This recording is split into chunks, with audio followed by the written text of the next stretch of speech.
menghalangi pemahaman.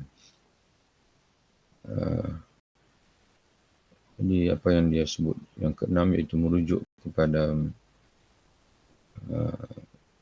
syarat-syarat batin ataupun syarat-syarat yang mesti dipenuhi oleh hati kita apabila kita baca Al-Quran, supaya kita dapat menghayati, mentadabbur, memahami Al-Quran dengan sebaik.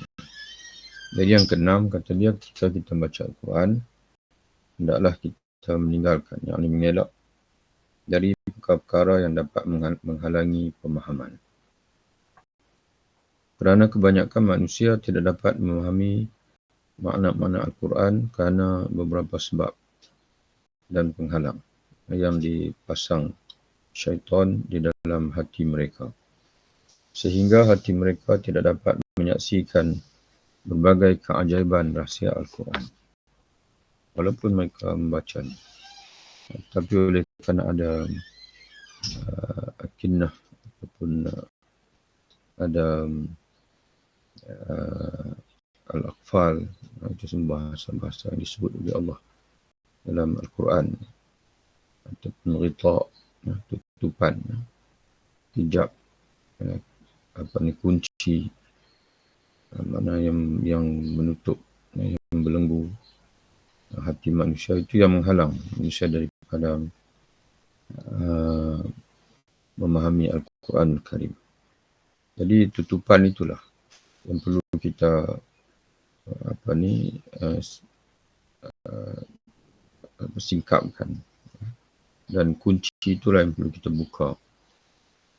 Tutupan itulah yang perlu kita rungkaikan, barulah kita boleh memahami Al-Quran. Kata dia, penghalang pemahaman itu ada 4. Pertama, perhatiannya tertuju kepada penunaian bacaan huruf-hurufnya sahaja, sehingga perenungannya hanya terbatas pada makharijul huruf. Makhraj ini tempat keluar huruf ataupun tajwid, untuk memperelokkan bacaan panjang pendek. Sekadar itu saja, bagaimana mungkin ia dapat mengungkap makna-maknanya. Jadi kalaulah ketika dia membaca itu sepenuh penumpuannya ada penuturan, jadi bagaimana akan dapat difokuskan penumpuan itu kepada pemahaman. Itu bukan tidak pentingnya bacaan dengan tajwid, dengan makhraj yang betul, penting. Tapi itu hanyalah perjalanan. Kita ada matlamat. Kalaulah kita hanya beri tumpuan pada perjalanan, tidak beri tumpuan pada matlamat, maka kita akan letih, penat dalam musafir, tetapi tidak sampai kepada destinasi. Itu yang pertama. Yang kedua, taklid kepada mazhab yang didengarnya. Ini taklid ini beri maksud ikutan dengan membabi buta, itu taklid. Asal daripada perkataan qiladah. Qiladah ni adalah rantai. Jadi seolah-olah orang yang bertaklid ni, dia ambil satu kalung, dia letak di lehernya, kemudian dia ambil seutas tali, dia ikat di kalung itu, dan diberikan tali itu kepada seorang yang lain. Okey, kamu tarik saya akan ikut saja ke mana kamu bawakan ataupun tarik tali itu ke mana kamu mengheret, saya akan ikut. Itu mana taklid, perkataan qiladah. Jadi orang yang hidup dengan bertaklid ini, dia mensia-siakan akal. Padahal Allah menggunakan akal ni seorang satu. Akal dalam setiap kita tu ada akal yang berbeza. Mana yang Allah beri seorang satu. Bukan satu kampung, satu akal. Setiap diri itu satu. Jadi sebab itu kita perlu gunakan sebaik mungkin akal ini. Kita tidak boleh ikut saja orang lain. Kerana itu akan menyebabkan kita terhalang daripada pemahaman Al-Quranul Karim. Maka kata dia, taklid, penghalang yang kedua daripada memahami Al-Quran ialah taklid kepada mazhab yang didengarnya, terpaku padanya, dan fanatik kepadanya, sehingga hanya mengikuti apa yang didengar tanpa berusaha memahaminya dengan basirah dan musyahadah. Dan basirah iaitu pemahaman lah. Sebab dia merujuk kepada pandangan oleh mata hati. Kita ada basar, iaitu pandangan mata. Basirah merujuk kepada pandangan oleh hati. Jadi kita akan, basirah ini memberi makna apa yang dilihat oleh hati. Yang kita biasa tafsirkan, iaitulah kefahaman lah, pandangan mata hati, pemikiran, itu basirah.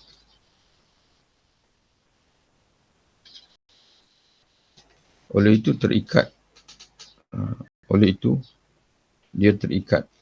Musyahadah mana pemerhatian sendiri, apa yang kita saksikan sendiri. Oleh itu terikat oleh keyakinannya dan tidak bisa lepas dari ikatan tersebut. Maknanya dia baca Quran, sepatutnya dia membuka hatinya kepada Quran, ya, bukan membiarkan hati itu dibelenggu oleh pemikiran-pemikiran yang sedia ada. Mana dia tidak jujur dalam baca Quran, ya, dia tidak akan boleh buat perubahan dalam hidup. Jadi sebab itu kita kena jujur. Bila kita baca Quran, kita minta, ya Allah ya Tuhanku, aku bukakan hatiku ini untuk dimasuki oleh cahayamu Al-Quran. Jadi apa yang Quran bagi tahu kepada kita, maka kita nilai. Kalau perlu dibuat perubahan dalam pemikiran kita, dalam pandangan kita, dalam cara kehidupan kita, kita akan berubah. Bukan kita baca Quran, tapi pada masa yang sama, kita telah pun memasakkan dalam hati kita bahawasanya saya dulu, kini dan selama-lamanya tetap dengan satu pandangan ini.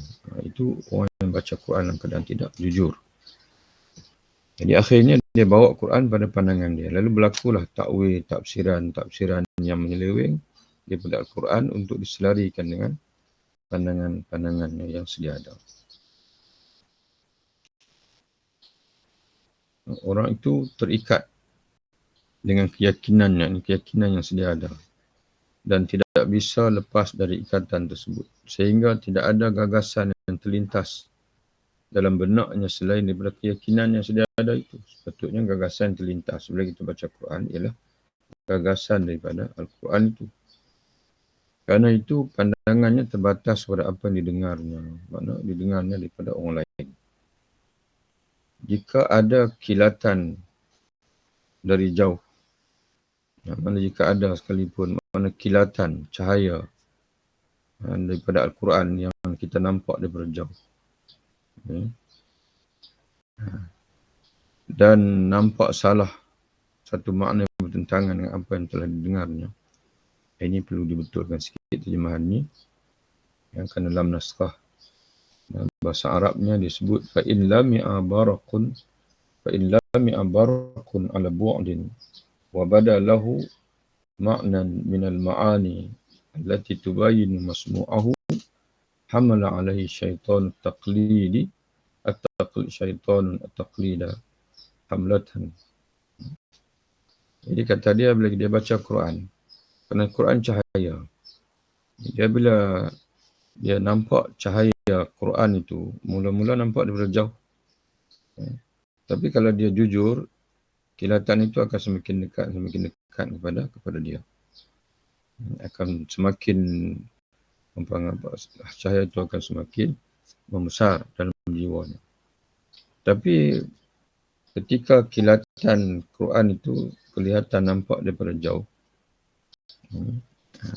mungkin kita boleh tafsirkan kilatan pemahaman daripada Al-Quran yang sudah mula menjelma. Namun, ini yang perlu buat sikit. Namun terlihat kepadanya daripada kilatan cahaya Quran tu terlihat kepada diri dia satu makna yang bertentangan dengan apa yang telah didengarnya, mana taklid, apa yang bertentangan dengan taklid dia, apa yang sedia dia ikuti. Okay. Maka syaitan mendesaknya dengan taklid itu, olehkan dia sifat orang yang bertaklid, ikut saja. Walaupun dah dapat kilatan, tapi syaitan mendesaknya seraya berkata, bagaimana hal itu terlintas dalam benakmu? Padahal bertentangan dengan keyakinan nenek moyang. Itu masalah yang berlaku. Cahaya itu sudah muncul. Walaupun daripada jauh, tapi kalau dia jujur, semakin dekat, sehinggalah begitu jelas pemahaman, basirah daripada Quran itu. Tapi syaitan pula mendesak dia. Kamu tak boleh terima itu. Kerana bertentangan dengan keyakinan kamu, akidah kamu. Bertentangan dengan kefahaman kamu yang sekian lama takkan kamu nak tinggalkan. Kefahaman itu. Maka berlakulah sebagaimana Abu Talib. Abu Talib bila Nabi mengajak dia berlaku konflik dalam jiwanya. Ajakan Nabi Muhammad SAW dengan kecenderungan dia untuk mengekalkan tradisi nenek moyang dia. Apa yang diwarisi, yang dirasakan daripada nenek moyang itu. Akhirnya Abu Talib sendiri pun dia mati dalam kekufuran. Kemudian dia berpendapat bahawa hal itu merupakan tipu daya syaitan. Sehingga dia berusaha menjauhi hal-hal seperti itu.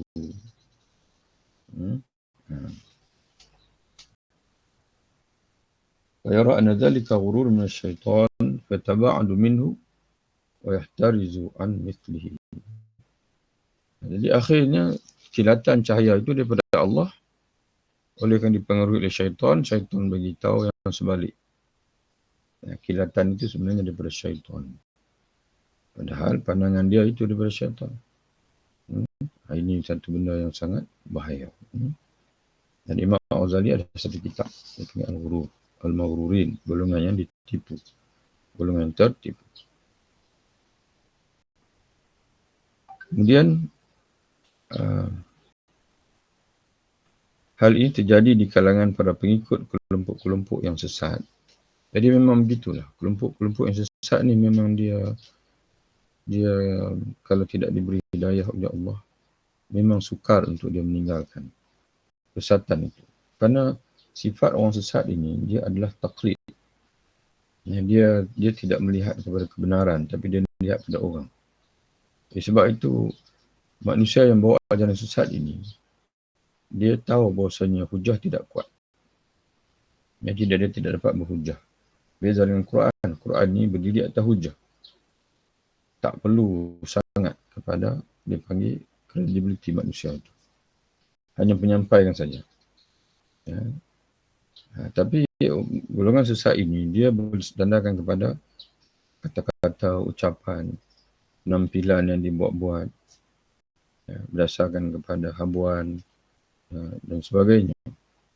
Itu Imam Ghazali pun memperingatkan kepada kita. Yang ketiga, halangan yang ketiga, berterus terang dalam dosa atau sikap sombong, atau secara umum terjangkiti oleh penyakit hawa nafsu kepada dunia yang diperturutkan. Dia panggil hawa muttaba'. Dia panggil muta'in wa muttaba'. Salasul muhlikat. Ada 3 perkara kata Nabi yang akan binasakan kamu. Salah satu daripadanya kata Nabi iaitu hawa muttaba'un. Hawa nafsu yang dituruti, yang menjadi Tuhan. Kerana hal ini merupakan sebab timbulnya kegelapan dan karat hati. Jadi maksiat yang berterusannya akan menimbulkan karat hati, sehingga hati kita tidak menjadi cermin lagi, tidak dapat memantulkan lagi kebenaran. Ia seperti kotoran di kaca cermin sehingga menutupi munculnya kebenaran secara jernih. Jadi bila dosa ni dia ibarat seperti kotoran yang muncul di cermin. Bila kita berdiri depan cermin, dia tidak lagi memperlihatkan kita. Jadi pentingnya hati yang bersih, kerana hati yang bersih ini menjadi cerminan bagi kita, menjadi cermin bagi kita, sehingga bila kita berdiri di hadapan cermin, kita akan nampak tubuh kita yang sebenar. Kalau kotor, kita bersihkan. Nah, jadi begitu juga. Kalau hati kita bersih, dia sentiasa akan memantulkan hakikat diri kita, sehingga kita mengenali diri. Dan begitu juga mengenali kebenaran. Ia seperti kotoran. Dosa itu ibarat karat, di mana dia seperti kotoran di kaca cermin sehingga menutupi munculnya kebenaran secara jernih. Ia merupakan penghalang hati yang terbesar dan telah banyak menghalangi hati manusia. Semakin besar syahwat, semakin besar pula penghalang untuk bisa memahami makna-makna Al-Quran. Jadi sebab itu, untuk memahami Al-Quran kita perlu pada mujahadah. Mujahadah bukan saja beramal dengan amal soleh, ibadat dan sebagainya, tapi juga untuk menjauhi maksiat. Semakin ringan beban-beban dunia dari hati, semakin dekat pula tersingkapnya makna-makna Al-Quran. Hati ibarat cermin, syahwat ibarat kotoran. Sedangkan makna-makna Al-Quran ibarat gambar yang terlihat di cermin. Jadi bagaimana gambar nak terlihat di cermin kalau cermin itu penuh dengan debu, kotoran. Jadi akhirnya kalau hati kita penuh dengan karat kotoran, jadi Al-Quran itu tidak dapat memantulkan cahaya kebenaran kepada diri kita. Ibarat cermin tidak dapat tidak mantulkan gambaran yang betul, kerana cermin itu berdebu. Riyadhah latihan bagi hati dengan menyingkirkan syahwat ibarat pembersihan cermin. Jadi kita melatih diri sebab dalam tasawuf disebut dengan riyadhatun nafs, yang melatih jiwa. Jadi apa yang kita nak latih jiwa, an-nafs ni hati.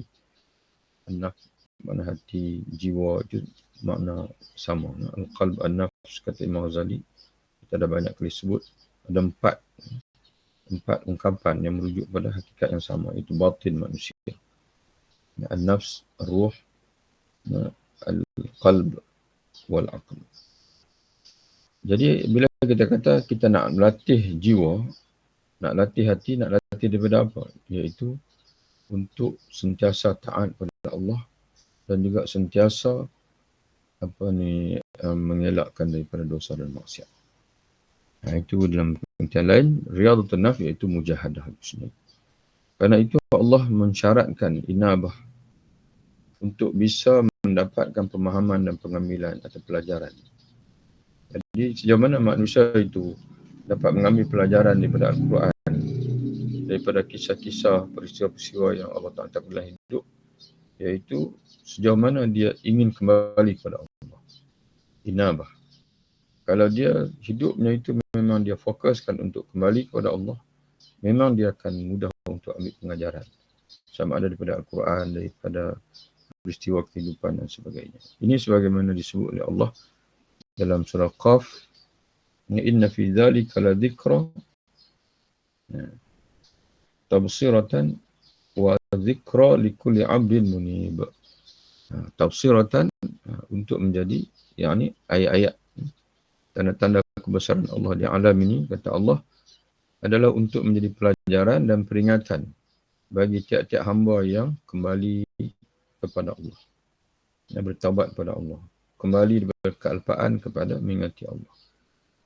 Kemudian dalam surah Al-Mu'min atau surah Ghafir pula Allah Ta'ala berfirman, wa ma yatadhakkaru illa man yunib.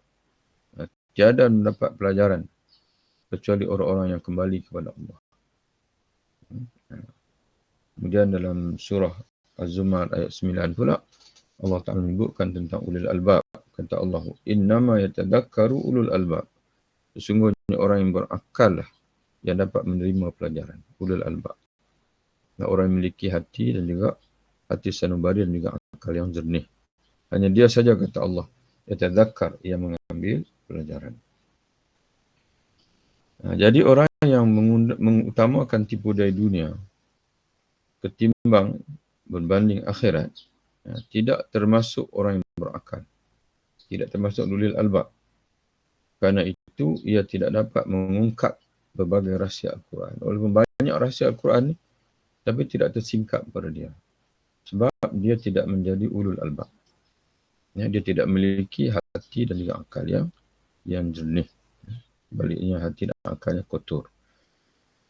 Yang keempat, halangan yang keempat daripada yang menghalang kita daripada memahami Al-Quran ialah kerana telah membaca tafsir zahir dan meyakini bahawa tidak ada makna lain bagi kalimat-kalimat Al-Quran kecuali apa yang telah disebutkan dalam nukilan dari Ibnu Abbas, Mujahid dan lainnya. Mana dia terikat dengan tafsir orang dulu-dulu saja.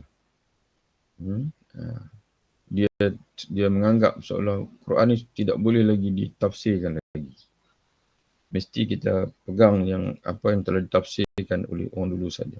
Jadi dia tak perlu fikir, tak perlu renung lagi dah. Tak perlu penghayatan lagi. Terima apa ada saja. Jadi sebab itu kita perhatikan mufassir mutaakhirin hari ini yang tidak mau memadai dengan apa yang ada saja, sebaliknya mereka nak gunakan, nak memerah akal yang begitu berharga ini untuk mengkaji, membuka lebih luas lagi keajaiban kalimat Al-Quran. Maka itu yang menyebabkan timbulnya tafsir Syekh Sya'rawi. Kata dia, apa yang dia ungkapkan ini bukan tafsir, tapi khawatir. Apa yang terlintas dalam pemikiran dia, dalam benak hatinya apabila dia merenung Al-Quranul Karim. Dan hal yang sama dilakukan oleh Syekh Qutb. Syekh Qutb fi Zilal Al-Quran. Di bawah naungan Al-Quran. Dia pun menyebutkan apa yang ditulis ini bukan tafsiran. Tapi apa yang dia rasa, dia memahami apa yang dibuka oleh Allah untuk kefahaman dia, memahami Al-Quran, melihat kepada keperluan semasa. Dan melihat pada keperluan semasa. Dan itu juga dilakukan oleh Hamka dan Al-Azhar. Jadi kerana Al-Quran sebagaimana Ibn Mas'ud radhiyallahu anhu menyebutkan, la tanqadi ajaibu, tidak akan pernah berhenti keajaiban-keajaiban. Tapi dengan syarat, kata Imam Ghazali, orang yang ingin, yang mahu, yang sudi memaksimalkan seluruh kemampuan jiwanya, akalnya dalam mentadabbur dan memahami Al-Quranul Karim. Tapi dengan syarat, lepas ini Imam Ghazali akan sebut, tidak boleh bebas, mesti terikat dengan bahasa dan juga dengan apa yang telah ditetapkan oleh alim ulama. Dan jadi bila kita baca tafsir, kata Ibnu Abbas begini, kata Mujahid begini, itu sebagai yang panggil apa, kunci saja. Lepas tu kita cuba renung, kaitkan dengan diri sendiri, kita ni macam mana, masyarakat kita macam mana. InsyaAllah Allah Ta'ala akan buka pemahaman yang lebih luas. Dan bahawa apa yang di luar itu adalah tafsir birra'i, yakni tafsir hawa nafsu. Ini menganggap selain daripada tafsir yang disebut oleh orang dulu itu, maka semua dia dipukul rata seolah macam semuanya adalah tafsir birra'il mazmum. Dan mentafsirkan Quran berdasarkan pemikiran yang tercela. Padahal di sana ulama ada menyebutkan kategori tafsir birra'i al-mahmud. Tafsir dengan pandangan tetapi terpuji, pandangan yang terpuji. Sedangkan orang yang mentafsir Al-Quran dengan pendapatnya sendiri, maka ia telah mempersiapkan tempat duduknya dalam neraka. Itu anggapan dia. Padahal para ulama menyebutkan yang dimaksudkan oleh asar, oleh hadis, menyediakan tempat duduk dalam neraka itu apabila orang menggunakan akal bebas, ataupun mentafsirkan berdasarkan kepada nafsu. Hal ini juga termasuk penghalang yang berat, kata dia. Kerana Allah bisa jadi membuka hati. Kerana Allah Ta'ala boleh untuk dia membuka hati untuk mendapatkan banyak pemahaman yang tidak bertentangan dengan zahir nas dan tidak bertentangan pula dengan pendapat-pendapat para mufassir yang terpercaya. Itu boleh berlaku. Jadi tidak ada alasan untuk kita mengatakan semua orang yang mentafsirkan Al-Quran dengan akal, itu sesat. Sebab itu kita perhatikan, kalaulah Al-Quran hanya boleh tafsirkan dengan maksud sahaja, maka tidak akan timbul lagi tafsir-tafsir yang baru. Yang untuk apa menakalkan saja. Jadi ulama-ulama mengarang tafsir baru kerana mereka melihat bahawasanya ada lagi pemahaman-pemahaman Al-Quran yang belum ditulis oleh orang dulu. Dan mereka perlu menulis.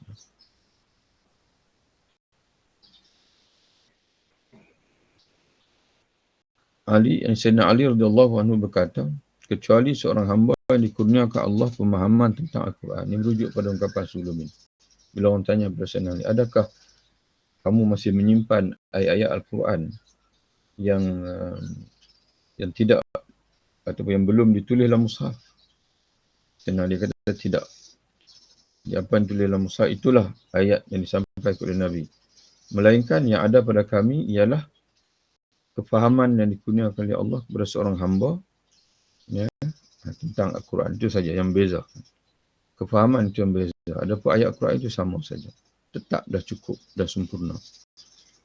Seandainya makna Al-Quran itu hanya terbatas pada yang zahir dan mangkul saja, makna maksur saja, nescaya manusia tidak akan berselisih berpendapat tentang pemahaman Al-Quran. Tapi kita perhatikan, yang berlaku mufassirin itu berbeza.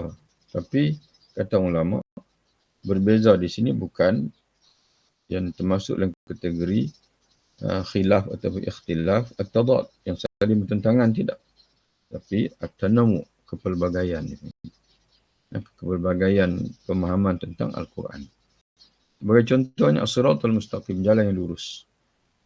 Ada ulama mentafsirkan jalan lurus iaitu Quran. Ada ulama mentafsirkan jalan yang lurus iaitu sunnah Nabi. Ada ulama mentafsirkan jalan yang lurus iaitu Islam. Jadi sebenarnya perbezaan memang berlaku, perbezaan dalam tafsiran. Tapi perbezaan itu hanyalah dari segi tanawu, yang dipanggil kepelbagaian, penjenisan. Kerana kalau Quran, maka itulah Islam. Kalau Islam, itulah Quran, kerana sumber Islam Quran. Jadi sumber Islam adalah sunnah Nabi. Dan Quran pula ditafsirkan oleh sunnah. Tetapi pemahaman ini, jadi pemahaman ini kata Mawzali, walaupun kita dalam mentadabur Quran, memahami Al-Quran, kita tidak boleh terikat dengan al-maksur. Sebaliknya kita cuba mentadabur, mencungkil lagi, melahirkan lagi makna-makna yang lebih luas.